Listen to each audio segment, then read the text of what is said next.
informasi terkait 3 bantuan. Yang pertama, bantuan SMK yang mengembangkan pengajaran berbasis pabrik. Mungkin lebih familiar Bapak Ibu dengan istilah teaching factory.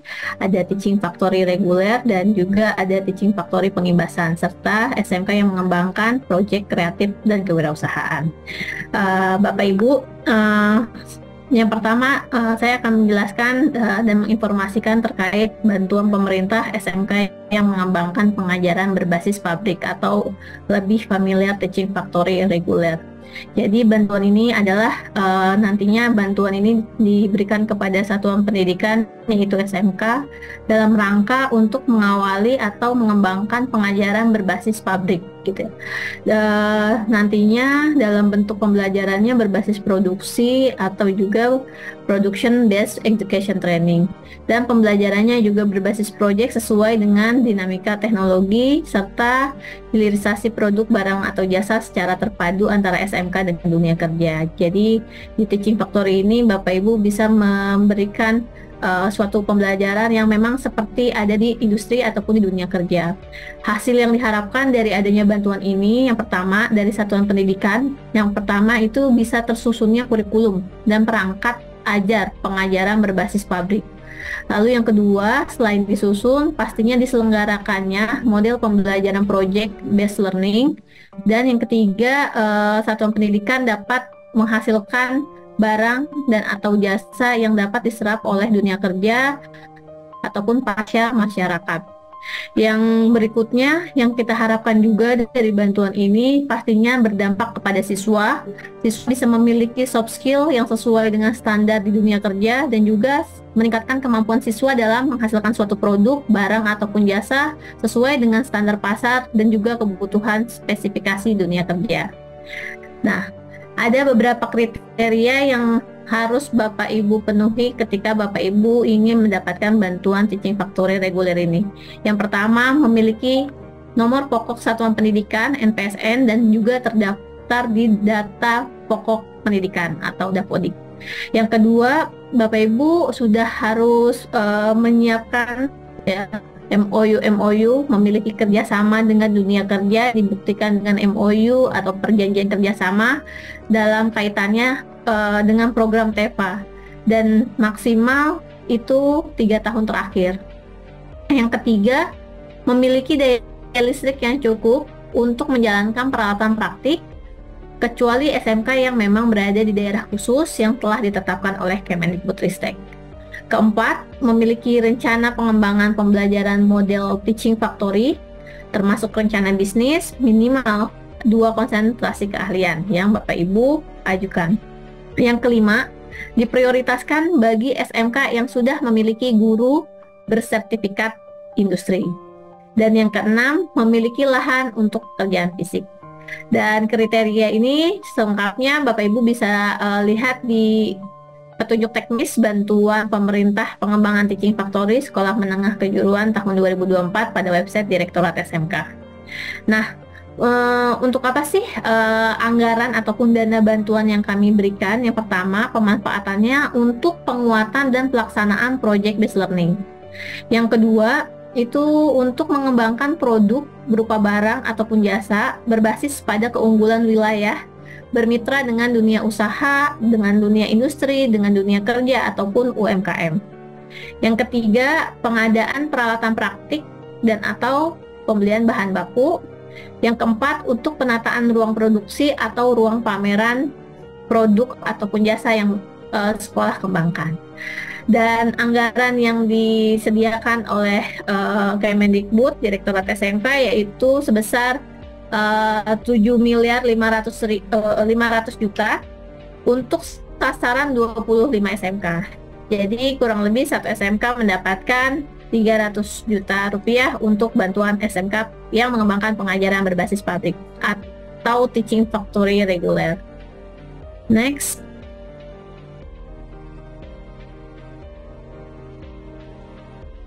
Ya, Bapak Ibu, ini adalah persyaratan yang harus Bapak Ibu kumpulkan. Bapak Ibu harus upload ke Takola, mengajukan proposal melalui aplikasi Takola, proposalnya terdiri dari yang pertama, Bapak Ibu harus memasukkan MOU dengan mitra industri dalam pengembangan TEFA yang masih berlaku maksimal 3 tahun.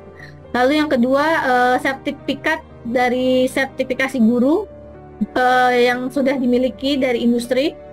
Yang ketiga, rencana bisnis atau pengembangan model TEFA minimal untuk 2 konsentrasi ke depan, 2 konsentrasi keahlian. Untuk apa sih yang mau dikembangkan di dalam TEFA yang Bapak Ibu ingin kembangkan. Lalu yang keempat, memiliki akun media sosial. Yang kelima, harus memiliki rekomendasi Dinas Pendidikan atau Satuan Kerja Pemerintah Daerah yang membidangi urusan pendidikan menengah yang berwenang. Nah, nantinya Bapak Ibu juga harus melampirkan dokumen-dokumen. Yang pertama, dokumen yang perlu dilampirkan, 1. Sertifikat NPSN. Yang kedua, surat pernyataan tidak memiliki tunggakan laporan yang ditandatangani oleh kepala sekolah dan ketua yayasan bagi SMK swasta.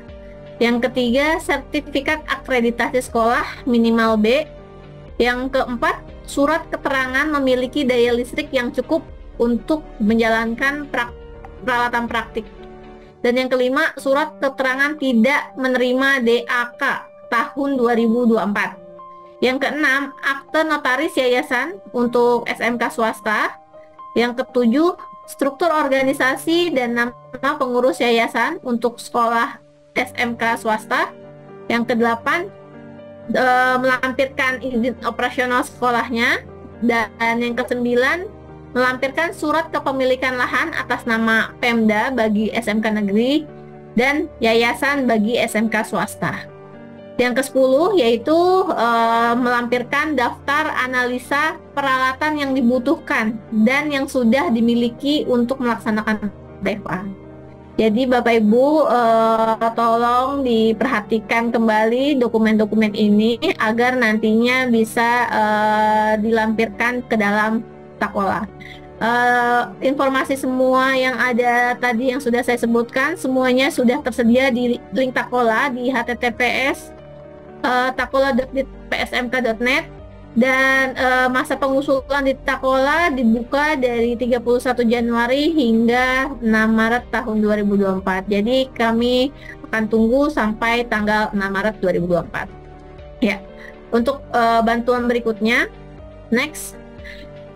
Yang kedua ini yaitu SMK yang mengembangkan pengajaran berbasis pabrik teaching factory dalam rangka pengimbasan. Agak sedikit berbeda dengan yang pertama tadi, tetapi masih dalam ranah teaching factory. Bedanya adalah di bantuan teaching factory dalam rangka pengimbasan ini, selain Bapak Ibu harus mengembangkan pengajaran berbasis pabrik atau teaching factory yang sudah berproduksi aktif, serta juga harus memiliki omset yang memang sudah cukup stabil. Selain itu, setelah TEFA yang Bapak Ibu miliki itu sudah stabil, juga ingin meningkatkan layanan TEFA-nya supaya memang layanan TEFA di sekolah benar-benar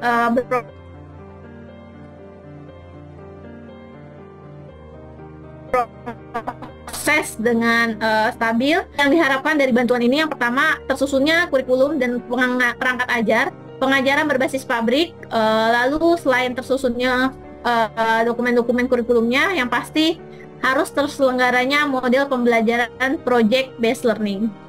Dan yang ketiga, satuan pendidikan diharapkan mampu menghasilkan barang dan atau jasa yang dapat diserap oleh pasar ataupun dunia kerja.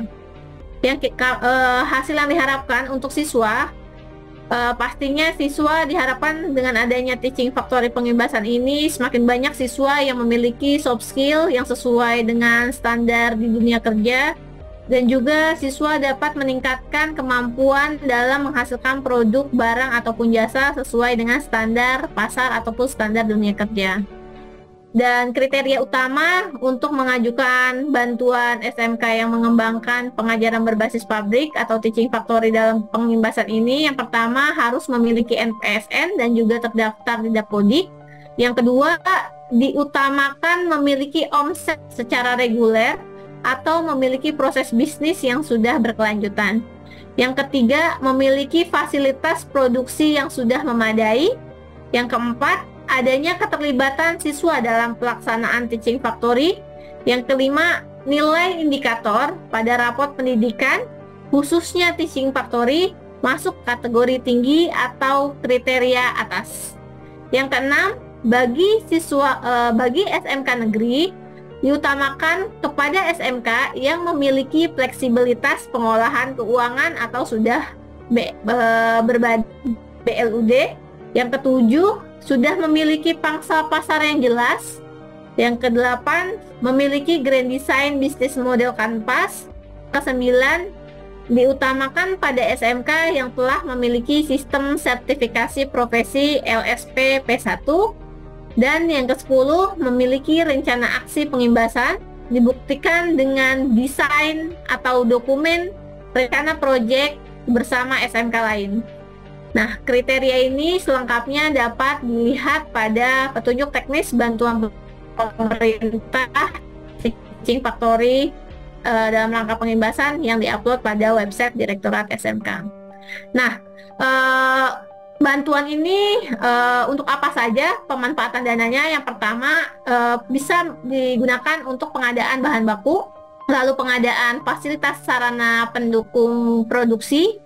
Yang ketiga, pengembangan program bersama dunia kerja dan SMK lain dalam rangka pengimbasan, SMK lain non SMK PK. Dan yang keempat, untuk manajemen dan juga pemasaran produk teaching factory di sekolah. Sasaran dan anggaran yang ada untuk bantuan teaching factory dalam rangka pengimbasan ini sebesar 265 miliar dengan sasaran 265 SMK. Jadi kurang lebih satu SMK mendapatkan bantuan sebesar 1 miliar. Ya, next. Ya, persyaratan yang perlu dilengkapi oleh Bapak Ibu ke dalam Takola yaitu mengajukan usulan proposal melalui aplikasi Takola. Proposalnya bisa terdiri dari yang pertama, adanya analisa daftar peralatan yang dibutuhkan dan yang sudah dimiliki untuk melaksanakan TEFA. Lalu yang kedua, ada laporan omset teaching factory 2 tahun terakhir yang sudah Bapak Ibu kembangkan di sekolah. Yang ketiga, adanya data keterlibatan siswa dalam teaching factory yang meliputi jumlah siswanya berapa banyak, jenis pekerjaannya apa, jangka waktu pengerjaan teaching factory, modul pembelajaran teaching factory, dan juga instrumen penilaiannya. Lalu yang keempat, adanya rencana bisnis teaching factory yang meliputi satu, memiliki pangsa pasar yang jelas, dan yang kedua, memiliki grand design bisnis model kanvas. Yang kelima, karena ini adalah teaching factory pengimbasan, pastinya perlu ada rencana untuk pengimbasan minimal di 3 SMK non PK, diutamakan kepada SMK yang telah memiliki sistem sertifikasi profesi LSP P1 sesuai dengan konsentrasi keahlian yang diimbaskan. Minimal apa saja yang perlu Bapak Ibu imbaskan? Yang pertama, pengimbasan dalam rangka implementasi kurikulum Merdeka. Yang kedua, rapot pendidikan, perencanaan berbasis data dan RKAS. Yang ketiga adalah pengimbasan pelaksanaan teaching factory. Dan yang keenam, memiliki rekomendasi Dinas Pendidikan atau Satuan Kerja Pemerintah Daerah yang membidangi urusan pendidikan menengah yang berwenang. Ya, nantinya proposal ini silakan Bapak Ibu usulkan melalui Takola dan dilampirkan beberapa dokumen.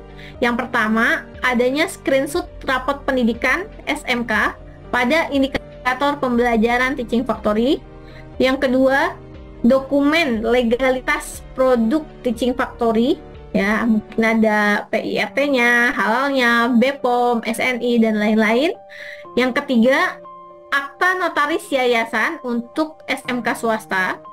Yang keempat, izin operasional sekolah untuk SMK swasta. Yang kelima, akreditasi sekolah. Yang keenam, adanya MOU dengan mitra industri dalam pengembangan teaching factory yang masih berlaku. Yang ketujuh, struktur organisasi dan nama pengurus yayasan untuk SMK swasta. Kedelapan, memiliki sertifikat NPSN dan terdaftar di Dapodik. Yang kesembilan, surat keterangan tidak menerima DAK pada tahun 2024. Yang kesepuluh, surat pernyataan tidak memiliki tunggakan laporan yang ditandatangani oleh kepala sekolah dan ketua yayasan bagi sekolah SMK swasta. Yang ke-11 yaitu SK kepala sekolah. Ya, silakan Bapak Ibu nanti persyaratan proposal dan juga dokumen lampiran bisa dipenuhi dan dimasukkan ke Takola. Link Takola yaitu https://takola.ditpsmk.net. Dan masa pengusulan di Takola mulai dari 31 Januari sampai 27 April 2024.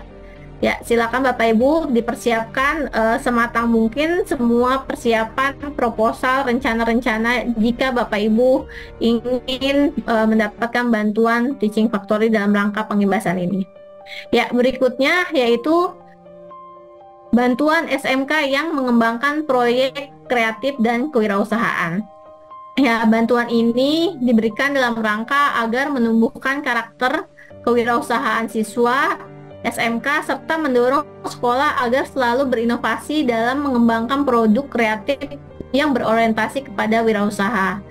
Jadi pemanfaatan hasil yang diharapkan dari program bantuan ini yang penting berkembangnya kreativitas siswa SMK dalam mengembangkan suatu proyek yang bernilai jual dan juga mendorong untuk meningkatkan jumlah siswa yang berwirausaha setelah lulus SMK dan meningkatkan keterampilan soft skill lulusan SMK melalui pembelajaran proyek kreatif dan kewirausahaan.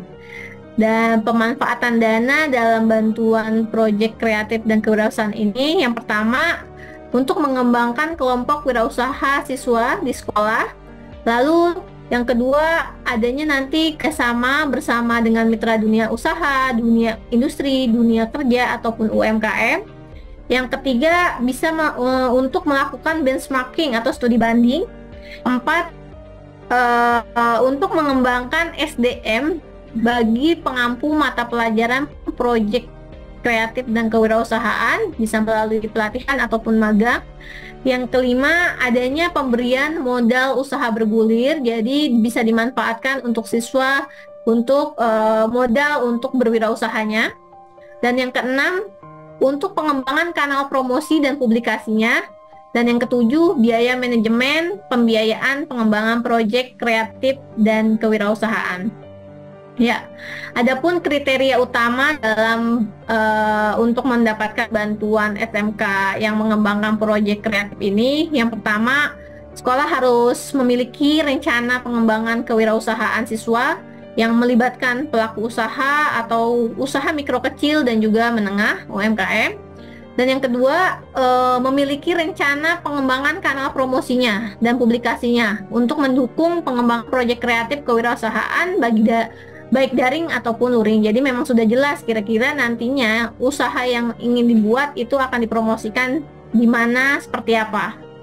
Dan yang ketiga, memiliki paling sedikit 108 orang siswa. Nah, kriteria selengkapnya dapat dilihat pada petunjuk teknis bantuan pemerintah pengembangan proyek kreatif dan kewirausahaan Sekolah Menengah Kejuruan tahun 2024 pada website Direktorat SMK. Adapun anggaran untuk bantuan SMK yang mengembangkan proyek kreatif dan kewirausahaan sebesar 12 miliar untuk sasaran 240 SMK.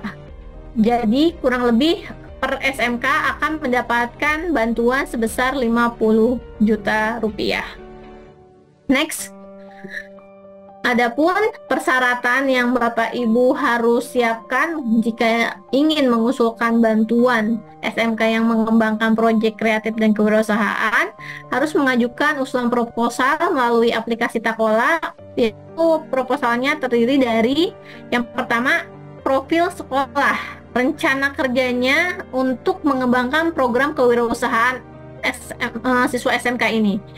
Pertama, minimal ada jenis usahanya, entah jasa ataupun barang gitu ya. Yang kedua, daftar UMKM atau dunia industri yang bekerja sama. Yang ketiga, jumlah siswa yang terlibat. Yang keempat, perkiraan omset siswa. Yang kelima, sistem pemantauan dan penilaian siswa. Jadi memang harus jelas bagaimana nanti Bapak Ibu juga bisa memonitoring usaha yang dilakukan oleh siswa. Lalu proposal yang kedua, syaratnya daftar dan tampilan kanal promosi dan publikasi yang dikembangkan oleh sekolah. Dan yang ketiga, proposal disahkan oleh dinas atau kepala cabang dinas, ya. Nah, selain adanya usulan proposal ini dilengkapi juga oleh dokumen-dokumen lampiran. Yang pertama, adanya sertifikat NPSN. Lalu yang kedua, surat izin operasional sekolah dari pihak yang berwenang. Yang ketiga, ada akta notaris yayasan atau perus bagi sekolah swasta. Yang keempat, sertifikat akreditasi sekolah. Yang kelima, adanya SK Kepala Sekolah ataupun SK PLT Kepala Sekolah jika masih berstatus PLT. Yang keenam, daftar pengurus badan penyelenggara ditandatangani oleh ketua yayasan, khususnya SMK swasta.